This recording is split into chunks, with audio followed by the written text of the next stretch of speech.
Oil pulling அது எப்படி பண்ணுறது?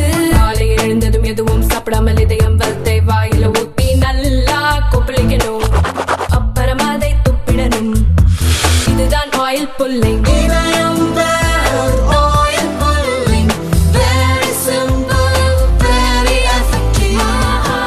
உத்தரப்பிரதேச மாநிலம் பிரயாக்ராஜ் நகரில் கங்கா, யமுனா மற்றும் சரஸ்வதி நதிகள் சங்கமிக்கும் திரிவேணி சங்கமத்தில் நடக்கும் மகா கும்பமேளா பிப்ரவரி 26 வரை தொடர்ந்து 44 நாட்கள் நடைபெற இருக்கிறது.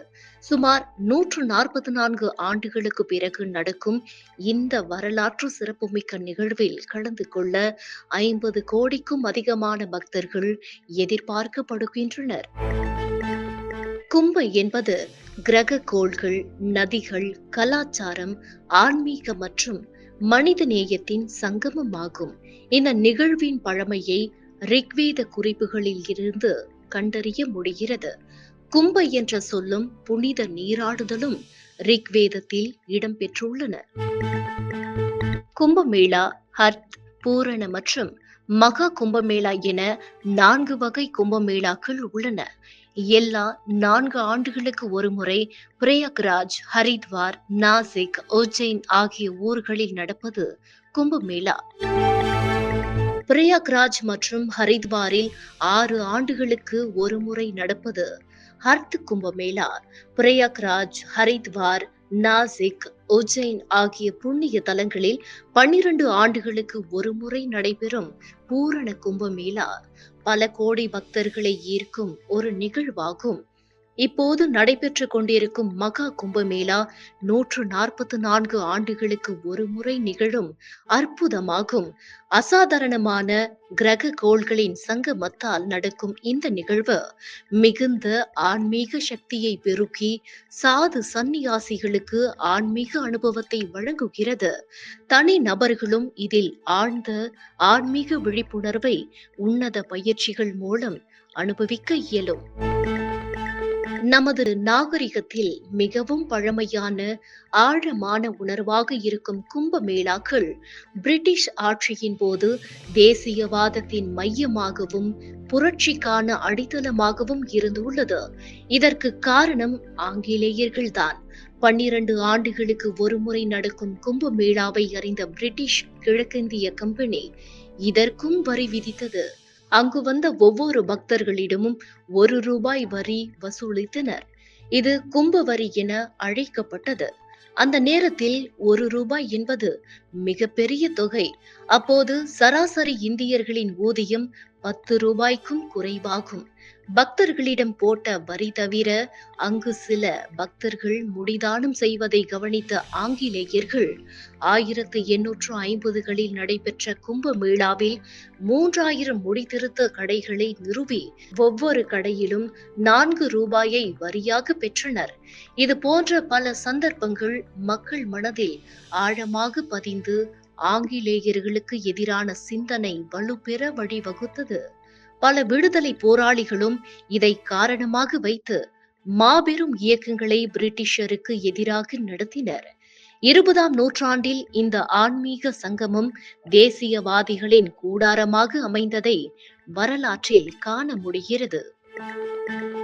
அத்தோடு மேற்கத்திய ஆதிக்கம் முடியவில்லை. 21ஆம் நூற்றாண்டிலும் தொடர்ந்தது. ஊடகங்கள் வழியாக நம் பாரதத்தை தவறாக சித்தரிப்பதை வழக்கமாக வைத்த மேற்கத்தியர்கள் கும்பமேளாவை விடவில்லை. கும்பமேளாவில் பங்கேற்கும் பக்தர்களின் தோற்றம், நீரின் தூய்மை, சுத்தம், மாசு, கூட்ட நெரிசல் என எல்லாவற்றையும் விமர்சித்தனர்.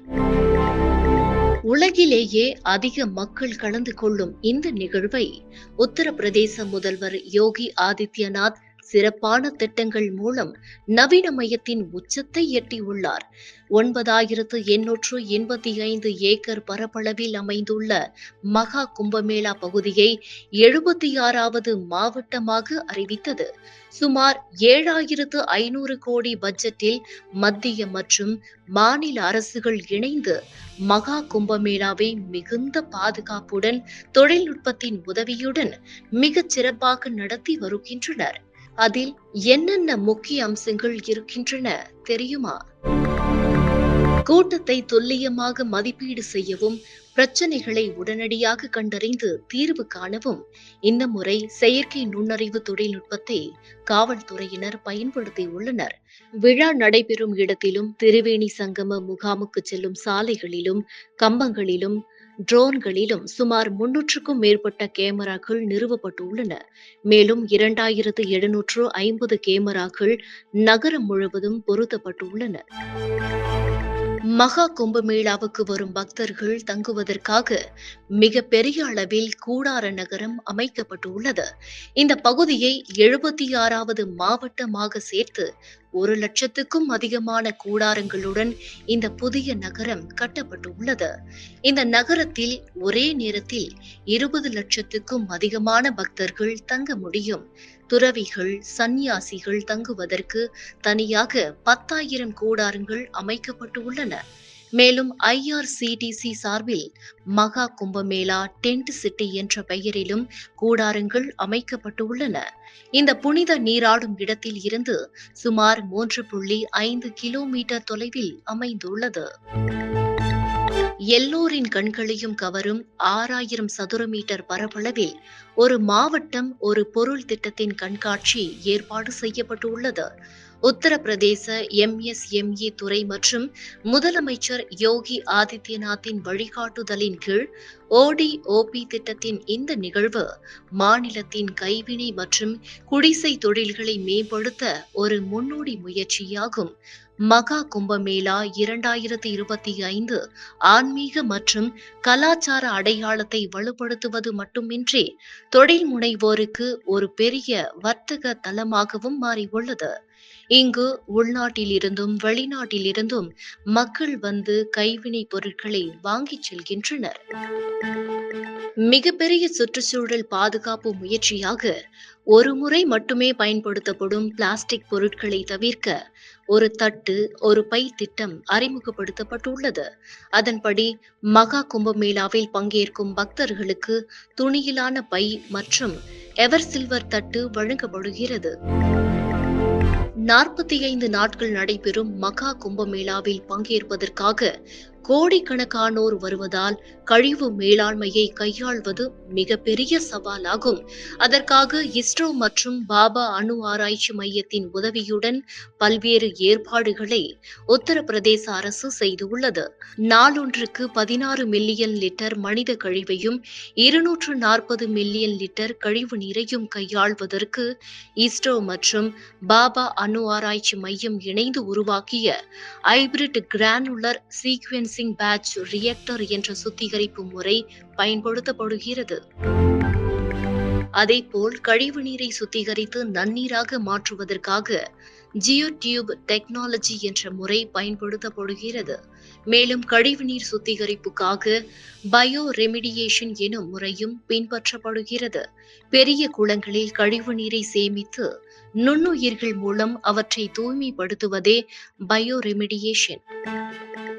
கும்பமேளாவுக்காக ஒதுக்கப்பட்டுள்ள 7,000 கோடி ரூபாயில் கழிவு மேலாண்மைக்காக மட்டுமே 1,600 கோடி ரூபாய் செலவிடப்படுகிறது.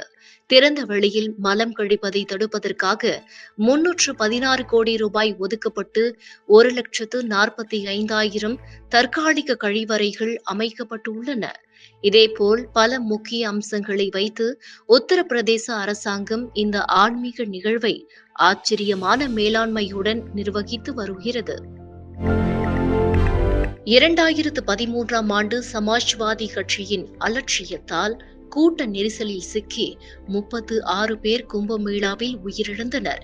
அது போன்ற அசம்பாவிதங்களை தவிர்க்கவும் சுத்தமான தூய்மையான சுற்றுச்சூழலை அமைக்கவும் முதல்வர் யோகி ஆதித்யநாத் இந்த முயற்சியை எடுத்து மாபெரும் ஆன்மீக விழாக்களை தொழில்நுட்பங்கள் மூலம் எப்படி கையாள்வது என்பதற்கு உதாரணமாக மாற்றியுள்ளார். இதற்கு பெயர்தான் ஆன்மீக அரசியல்.